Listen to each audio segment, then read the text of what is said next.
O que eu acho que a gente precisa é ter disposição, como eu disse, ética para o nosso diálogo. Mas é que a gente quer mudança prática. A mudança prática. Vai continuar caindo armário na galera. Às 8 horas da manhã.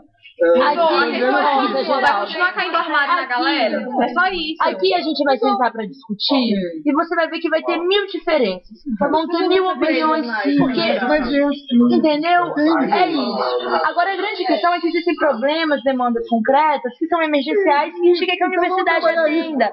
E é isso, a responsabilidade da universidade. Você fala de uma questão recíproca, mas em última instância, a responsabilidade para que aqueles estudantes tenham dignidade, a responsabilidade para que eles não fiquem em risco, a responsabilidade para que eles não sofram coações, humilhações é da universidade. Não importa o que os estudantes façam, a responsabilidade, em última instância, é da instituição. Então a gente não vai dizer assim, as responsabilidades são iguais aos processos. Não, eu não estou dizendo isso. Eu estou dizendo que há uma relação de reciprocidade no limite da responsabilidade de cada um. Mas a mediação tem que ser ética. Tem que ser ética. Tem que haver confiança.